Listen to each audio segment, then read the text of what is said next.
अस्सलाम वालेकुम and welcome to आज पाकिस्तान। आज बात करेंगे हमारी कौमी हॉबी की, यानी कौमी मशगला भी है हमारा और ये कौमी बीमारी भी है हमारी, यानी हम दूसरों पे तनकीद करते हैं।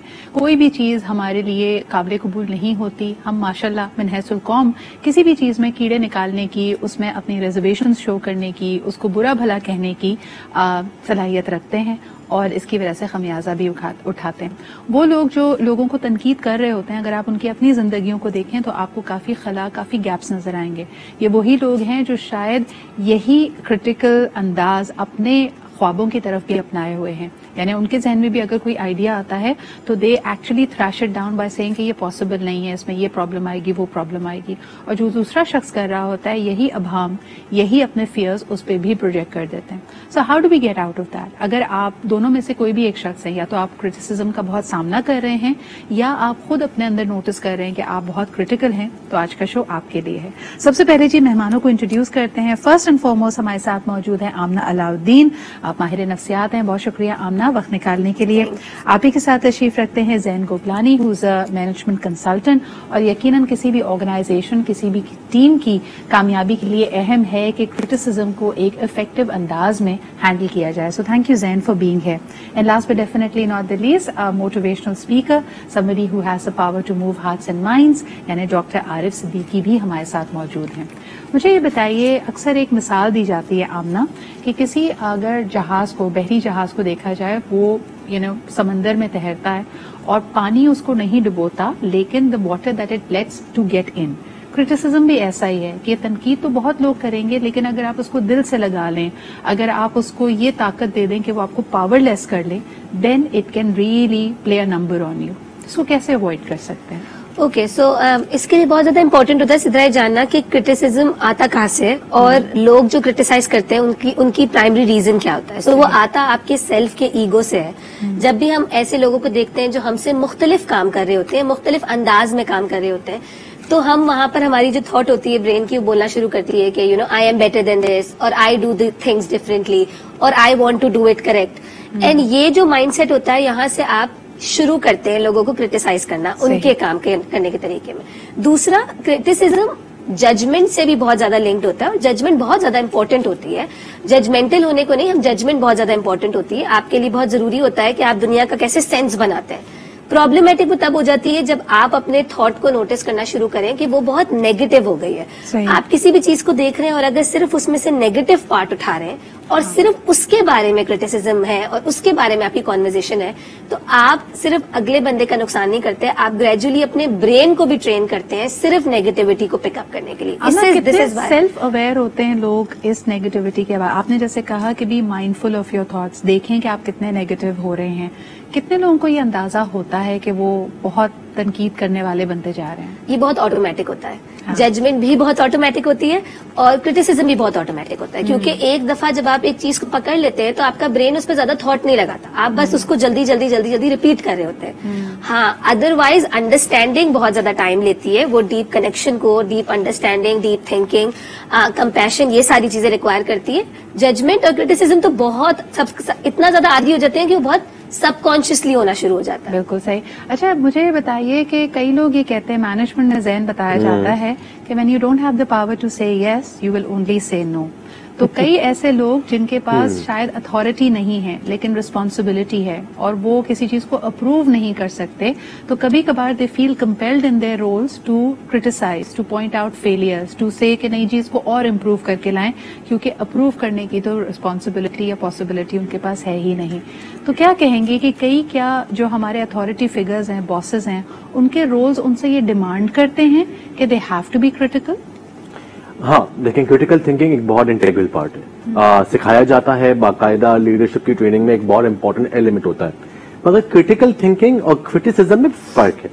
सबसे बुनियादी फर्क ये होता है कि क्रिटिकल थिंकिंग ये कहता है कि पॉसिबिलिटीज क्या क्या है बेहतर होने के लिए, और उसमें of course there is always room for improvement, वो आप हमेशा कर सकते हैं।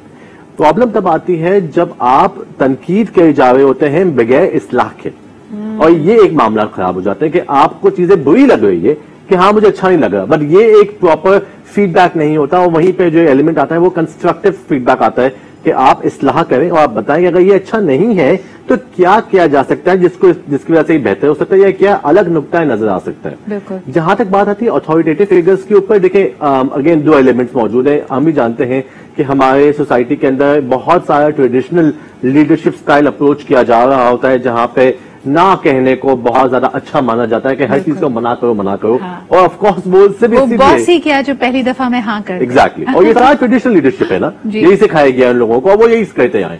تو وہاں پہ پھر آف کورس بہت زیادہ سمجھانا پڑتا ہے کہ دیکھیں نہ بھی ہے تو اس کے پیچھے بھی ریزن ہونا چاہیے کہ آپ نہ کیوں کہتے ہیں، جس طرح سے آپ کو ہاں کے لیے ریزن چاہیے. اچھا، یہ تو ہم بات کر رہے ہیں پروفیشنل افیئرس کی، لیکن اسٹڈی یہ کہتی ہے کہ جو امپیکٹ ہوتا ہے کسی بھی نیگیٹو فیڈ بیک کا، یعنی آپ نے اگلے کو کوئی تنقید کی، کوئی اس کی اصلاح کرنے کی کوشش کی یا کوئی ایسی بات کی جو آپ کو پتا ہے کہ اس کو تھوڑی چبھے گی، for every one critique that you will give a person, آپ کو اس کو آف سیٹ کرنے کے لیے اس کو 3 پازیٹیو فیڈ بیک دینی پڑے گی. یعنی جتنی آپ کسی کو تنقید کا نشانہ بنا رہے ہیں، اگر واقعی آپ اس کی اصلاح کرنا چاہتے ہیں، پازیٹیو کنڈیشننگ کرنا چاہتے ہیں، تو 3 گنا زیادہ پازیٹیو فیڈ بیک اس کو دیجیے. عارف صاحب، یہ بات میرے خیال میں سب سے زیادہ پیرنٹس کو سکھانے والی ہے، بیکاز ہماری پیرنٹنگ میں اکثر چھوٹی عمر سے ہی بچے تنقید کا سامنا کرتے ہیں. ان کو بتایا جاتا ہے وہ کیا غلط کر رہے ہیں، کیا نہیں کر سکتے، کیوں نہیں کر سکتے، کیا ان کی سوچ میں غلطی ہے یا کمی ہے، لیکن ان کو پازیٹیو فیڈ بیک نہیں ملتی. کیا کہنا چاہیں گے آپ والدین سے؟ والدین کے حوالے سے آپ نے جو بات مجھ سے پوچھی ہے، اسے میں آپ کے پیچھے سوال سے کلیکٹ کروں گا جو مجھ سے پہلے 2 مہمانوں سے پوچھا لیا. میں یہاں ایک پہلے پوائنٹ بتانا چاہوں گا کہ میری رائے میں اختلاف رائے، تنقید اور تصدیق اور تزلیل میں فرق کا علم ہونا چاہیے. بالکل. اختلاف رائے کا ہر آدمی کو مجھ سے اور آپ سے حق حاصل ہے. آپ سب مجھ سے اختلاف رائے کر سکتے ہیں، پوری دنیا کر سکتی ہے. تنقید کا حق صرف اہل علم افراد کو ہے جو مجھ سے بہتر یا میرے جیسا اس طرح میں جانتے ہوں، لیکن تصدیق اور تزلیل کا حق دنیا میں کسی کو بھی حاصل نہیں. میں ریپیٹ کرتا ہوں، آپ اختلاف رائے کر سکتے ہیں سب، تنقید صرف وہ کر سکتا ہے جو صاحب علم ہو، اور تصدیق یا تزلیل کا حق دنیا میں کسی کو حاصل نہیں. اب آپ نے بات پوچھی والدین کے حوالے سے. والدین بچوں کو یہ تو کہتے ہیں وَأَجْبِرُوا آبَاءَكُمْ، رسول پاک نے کہا کہ اپنے بڑوں کی عزت کرو. اسی حدیث کا اگلا ٹکڑا ہے وَأَكْرِمُوا أَوْلَادَكُمْ، اپنی اولاد کی عزت کرو، اپنی اولاد کی تکریم کرو. جب والدین کو بھی بچوں کو ذلیل کرنے کا حق حاصل نہیں، ان کی تذلیل کرنے کا حق حاصل نہیں، تو دنیا میں موجود کسی بھی آدمی کو یہ حق حاصل نہیں ہے کہ وہ تنقید کے نام پر یا اصلاح کے نام پر دوسروں کی اور ذلت آمیز سلوک کرے ان کے ساتھ. صحیح. آپ چیزوں کو بہتر انداز میں کمیونیکیٹ کر سکتے ہیں. میں اگر آپ سے یہ کہوں کہ میڈم آپ کا شو بورنگ ہے، آپ کو انتہائی برا لگے گا، لیکن یہ فیڈ بیک بھی ہو سکتا ہے کہ میڈم آپ کے شو کو زیادہ انٹرسٹنگ بنایا جا سکتا ہے. بالکل. اب بات میں نے وہی کی، لیکن میرے سلیکشن آف ورڈ بڑی امپورٹنٹ چیز کی ہے. بچوں کے ساتھ بات کرتے ہیں، تم کچھ نہیں کر سکتے، تمہارا باپ، آپ نے مجھے لاسٹ پروگرام میں کہا تھا، مجھے آج بھی کتنا یاد ہے کہ خواتین کہتی ہیں کہ آدھی زندگی تمہارا باپ کھا گیا، آدھی تم کھا گئے. بالکل. یہ ہماری مدرس کی فیوریٹ لائن ہے. کراچی سے لے کے خیبر تک ایک ہی اسکرپٹ دیا ہے ان کو. آپ نے لاسٹ پروگرام میں مجھے والی بات ڈسکس کی تھی، مجھے وہ بار بار یاد آتی ہے، میں یہ جگہ پر ریپیٹ کرتا ہوں آپ کا نام لے کے. تو اب دیکھیں کہ ایک طریقہ ہے اس کو کہنے کا، اور دوسرا طریقہ جیسے میں نے لاسٹ ٹائم بھی کہا تھا کہ میں نے اپنی آدھی زندگی تم لوگوں کی بہتری کے لیے سرو کر دی ہے.